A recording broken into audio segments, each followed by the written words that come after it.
Hello all, Jamie Rodgers here from Jamie Rodgers Crafts, and today I'm bringing you a little bit more inspiration to hopefully build onto our last video, which of course was our collapsible tower card.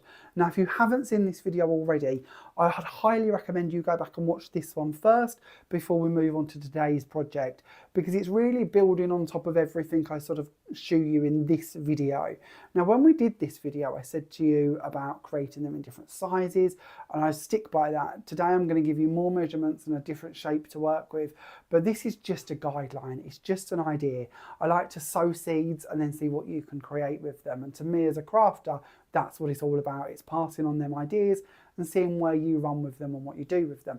And since we've launched this video to create our first tower card, I've seen so many of you take that idea and run with it. And I mean run with it. I've seen different sizes, different styles, certainly different decorative elements added to them. And that is truly a joy to see. So as always, please make sure that you're sharing your creations with me either in my group, which is Create with Jamie Rodgers and Craftmania on Facebook, or wherever you're sharing your creations, make sure you tag them, share them, message me, email me, however you wish to. I just love to see what you're creating.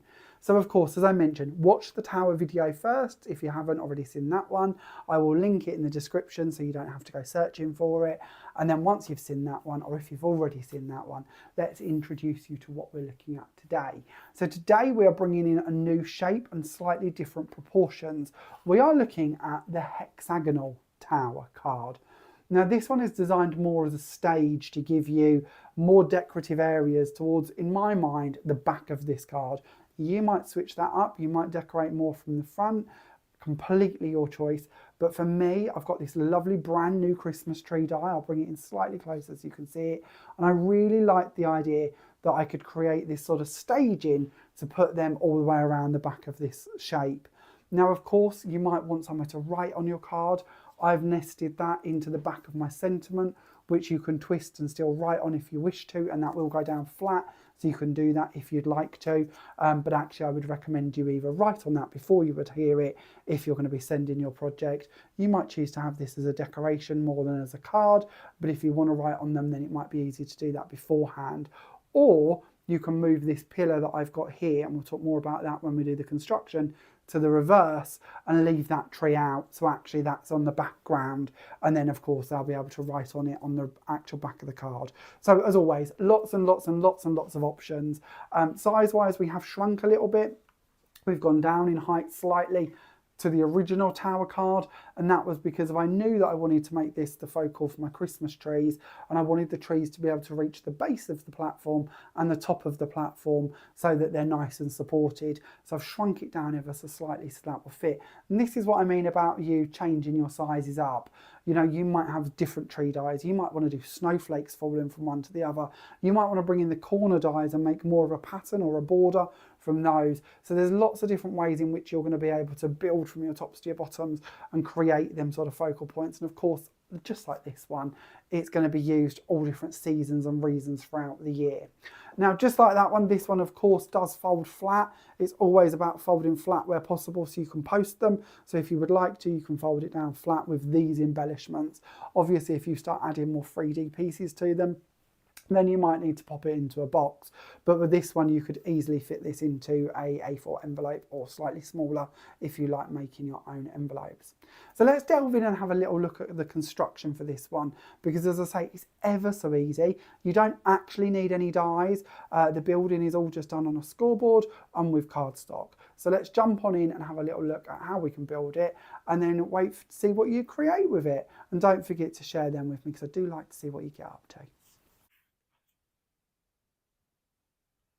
So let's start off by talking about the pillars. Now these are the crucial part of the construction. They're the bit that's going to hold the base and the top together and really actually make the mechanism collapse down. So very important.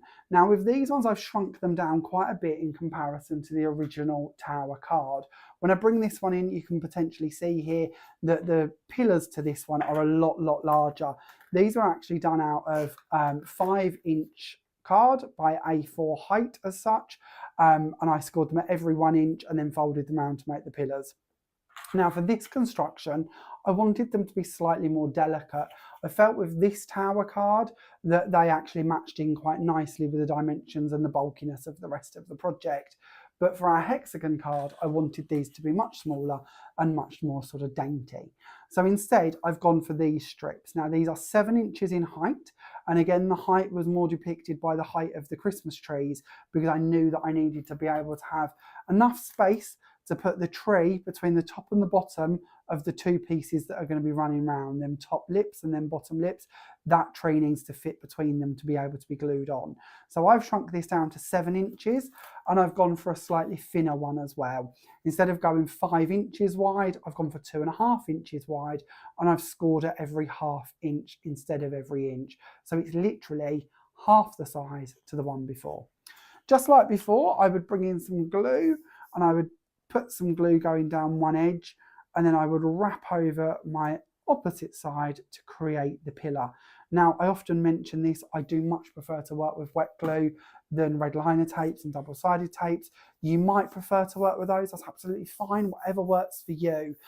For me, I find that if I work with wet glue and I don't quite line it up, it doesn't quite move how I want it to, I've got that movability. With red liner tape, it's a bit too stuck and staying for my liking. So I know I'm clumsy when I come to crafting, so I prefer to have something I've got a bit of a move with. So I wouldn't normally do this on top of the scoreboard, but just for ease, I'm just showing you I would make sure that I sort of move this over and burnish this down in all directions, making sure that that pillar will fold in every conceivable direction that it might need to, and that those score lines are nice and burnished and ready. And you're going to need 2 of these for your construction. So I'll pop them off to one side, and we're going to bring in those top panels and those bottom panels. Now these are really easy to create, because all I'm going to do is take an A4 sheet of card like you can see here, and I'm going to trim them to 1-inch pieces. Again, this could be completely changeable. I really like bringing in quite a lot of panels onto mine, so if I stick to 1 inch, I can step down at 1/4 inch increments to make these decorations, and I really like building them up like that. You might prefer to do something a bit more dainty, or add pearls or ribbons or something and want that to be slightly thinner. So again, just think about playing around with these measurements a little. But for this version, 1-inch strip going down the length of an A4 sheet. That will give us these 2 pieces. Now again, and I know that we have a lot of viewers from around the world, and I know that we don't all have access to A4 card. So it's not vital that it's from A4 card. All we're really looking for is 3 pieces which are equal in length. And again, when we're talking about moving around our measurements, we can certainly play around with these to make smaller or larger creations if we wish to. We'll then need a little tab at the end to glue that together. Now this tab could be 1/4 of that size. It certainly doesn't have to be that big. This is just what was left on that A4 sheet once I'd done my scoring. I've chose to go for my panels to be 3.5 inches. So I've literally scored at 3.5, 7, and then 10.5 down the piece of card to create my 3 areas that I can then fold. And that will make our sort of front portion of our card. I'm then going to repeat that again to make the back portion, and I'm going to glue that together using the tabs to make our hexagon. Now, as I mentioned earlier, you might choose to go for an octagon instead of a hexagon. So of course, just bringing in a 4th equal panel, maybe shrinking these ones down, that will have its advantages, and I'll talk more about that when we get on to adding it all together. But there is actually advantages to having more of a symmetrical shape than a hexagon, which of course is sort of going to squish down to a more elongated shape. So once we've got these pieces, and I've got 2 of these I've already glued together, we've got our tops and our bottoms, all we're then going to do is bring in our pillars. So all we're going to do with these ones, if you remember on the last construction, because we was working on a square, we went for the middle of the panel and we glued it into the middle. This time we're going to alter that slightly. We're going to take this and we're going to glue it down into the corner, and we're going to take this on and we're going to glue it down into that corner. I'm not going to do it because I don't need to do it this time. You've seen me do this and how to work it, but basically glue them into the corners, and once you've glued them in place, just make sure, as it should do, everything collapses down where it needs to. And then when you're happy with it, glue the top ring round there as well, so that that construction has come together and it will make your base for you. Now from that point on, it's just down to decorating, and this is what I meant. Today's video is quite quick because we've covered a lot of this before, but it's now just about decorating and building in what you need to and where you want to. So obviously for my one, I chose to bring in the trees, and I put the trees across the back here. So by that, I've literally just taken the tree, glued one in here, and then one into the backs of the other two back panels as well. As I mentioned before, you might choose to, instead of doing that, put in the sentiment on the reverse panel instead. And something I did forget to mention on the last video when we did the Sqaure version is before you build, it's actually quite a good idea to decorate. You might want to glue your sort of shapes together, because obviously when we go to the inside decorations and we add them on, you want to hide the tabs where you've glued them together. So it's not necessarily a bad idea to build them, but don't build the whole thing, or I find it more tricky to build the whole thing and then decorate. So when you're doing these panels to go round here, it might be easier to do that first. Another thing to mention as well is your side panels. If you are going to be doing, and this again depends on how you wish to construct it, but I'll show you better on this version here with the Sqaure one, where you've stuck this to the inside and the bottom and the top, you've lost that inch at the top and the bottom. You might wish to shrink that panel down instead of having it the same height as the full ones on the other three sides, just to give you a bit of a neater edge. And it also helps gluing together, that you're not gluing multiple layers on top of each other and creating that sort of spacer. So again, something you might wish to play around with and experiment with. When I bring this one back in, so obviously we've sort of shown you how we've built the pillars in, we've built the tops, the bottoms, and I've mentioned building the trees.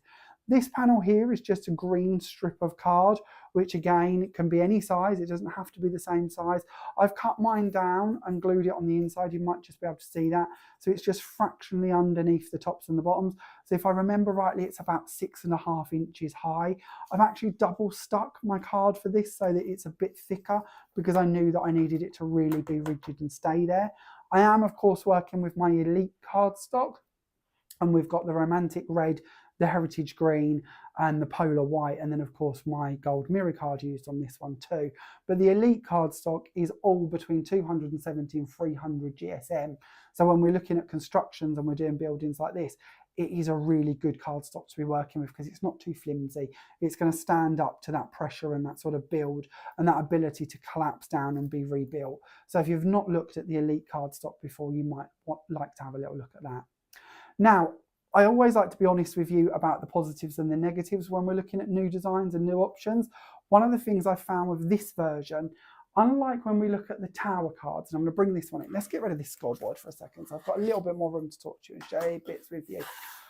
I'm going to bring in this one. Now, this is a tower version I've not yet shared with anybody. I'm so addicted to making these cards. You can clearly see that now, can't you? They're popping up everywhere. So I'll talk to you more about what's been used on this one in a moment. But at this second, it's more about the collapsibility.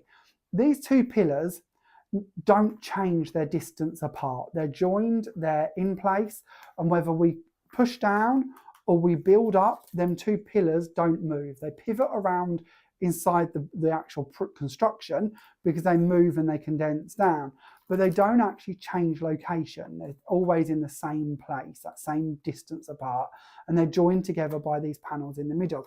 That gives your construction an awful lot of strength, because they're not going to move, they're not going to change. When we go into the hexagon version, our pillars do change quite a bit. If we bring this up as a built construction, we can see that they're in a very different position to when we actually push that down as a flat building. So trying to join them isn't as easy, or I haven't found an easier way, because they do move when they collapse and when they build. Unlike this one, which stays together pretty much and is just twisting in direction. So you're also pushing down in different ways, where with that one, both of the pillars go off to one direction. With this one, they're both going in different directions as they collapse down. So building up and also attaching to changes slightly. So I haven't anchored these two pillars together, and that means that this is more fluid in movement. When we bring in the Sqaure again, if we pull at these two pieces, everything moves with it. When we go to the hexagonal one, when we pull at these two pieces, these bits move separately. So it's just about how you're going to construct it and how you're going to build it. and what limitations you're going to put on it. Now again, you might come up with different ways to construct bits to go between them. You might choose to put something joining these two panels, which would then collapse with it. This was just a sort of fly over the moment thought of making the hexagon one. But what I do like about making an octagon one, again, is we're not changing dimensions. We would be able to build that around the construction of this one and possibly keep them two central panels. I haven't tried it, so I can't guarantee it, but that's what my estimation is. So it might just be bearing in mind thinking about how you're going to decorate and what you're going to do with it and how you're going to build it up, just to give you different ideas. Now, size-wise, I know that a lot of you like to think about envelopes and where you're going to go with these and boxes and bits. So to give you a bit of an idea, this is 10.5 inches as constructed once laid flat, of course, by the same height, which was our 7 inches for our pillars. So that might, again, give you variation or ideas on where you want to take them. I knew that I needed a little bit of a gap between my Christmas trees. So that was, again, something that guided me to building it in this size. But you, again, might be choosing to go off in different tangents and build to different sizes. Now, decorations, just so we know all of the bits that have been used. I've run through the colours of cardstock with this one, but we haven't overly spoke about the dies. Now, these are my brand new Christmas dies. They've launched on the 5th of July 2024. So have a look about. I'm sure you'll find them around shortly, and all your favourite stockists. But just so you know which ones I've used currently, I've used the Opulent Christmas Tree. Now, this is a really cool tree because it's completely symmetrical. It also has little areas for you to add pearls and decorations. They're debossed areas so that you could infill them with pearl dots or glitter glues and bits like that as well if you would like to. And the joy of being symmetrical means that we can literally fold it in half, stick them back to back and build them into little 3D hanging creations. So it's a really cool and fun tree to work with. There are also matching stencils to go with these ones, and I'll let you see them on a future video, but there are stencils that coordinate in different sizes to give you some fun effects with these too. We then have the Merry Christmas circle that's located in the middle here, and this one comes with different edges. You've got an outside scalloped edge style, you've got a flat edge, and then you've got your wording. I've chosen not to use this edge, although it is actually my favourite, and instead I've used the edge of the postage stamp because I don't know why, but I always feel postage stamps are really cool when it comes to Christmas. I think it's that whole sort of sending your letter to Santa idea, but I love a postage stamp when I'm thinking of Christmas creations. So instead I've got that postage stamp edge here from the Happy Christmas version that I've used for my one instead. But that's the good bit with our circle sentiments, is that all of the outside edges are interchangeable. So if you've got the With Love or the Happy Birthday and you'd like to use the edges on those around the Merry Christmas or the Happy Christmas, you absolutely can do. Then we go on to talking about the corners. So you can see I've used my corners just on the front panels here, coming in from the sides. This is using the Holly Jolly corners. Now these are really cool because they'll cut in and stay in your cardstock, but they also have this X frame die, which will cut them out as separates. And you've also got that cool sort of scallop style edge again, which coordinates with the same edge on the Merry Christmas, so that you can layer those together if you would like to. I, of course, haven't used this bit. I've just used the X die with the filigree panels to cut out my corners as separates.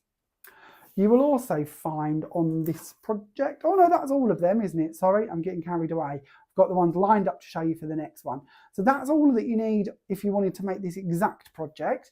And then I did give you a sneaky peek, didn't I, of this version of our pillar card, tower square card. And I haven't yet shared this anywhere else, so it'd be nice to just have a little talk through with this one so that you know what's been used on this one too. So this time I've used the frosty snowflake corners, but I've only used them for the outside edge to go, oh, I haven't actually, have I? I'm lying to you. I've picked these in advance and I've got them all wrong. I was doing so well and now it's going terribly wrong. I've used the Jolly Holly corners for the edge this time to make the panel to go between the pillars. That again is from that one. I've then used the foliage. Now this is the Festive Foliage, and I've placed that coming out from underneath my poinsettias. And then I've brought in my classic poinsettia. Now these are really cool because they deboss all of that incredible pattern into them as they cut. So if I lift these up again, hopefully you can see that detail that's been placed onto each of those petals. And then that's all you would need to complete this version. And this time I've used Silver Mirror card, Night Sky Blue, oh, Night Sky Navy, sorry, Night Sky Navy Elite cardstock, and the Polar White once again. So hopefully on today's video, I've given you a little bit of inspiration on how you can make the hexagonal version, or maybe a new version for the original as well, to give you a bit of inspiration there too. Thank you very much for watching. I hope you've enjoyed today's video. Let me know in the comments. Don't forget to share with me any of the versions that you create, because I would love to see them. And I look forward to, as always, seeing you again very, very soon. Bye for now.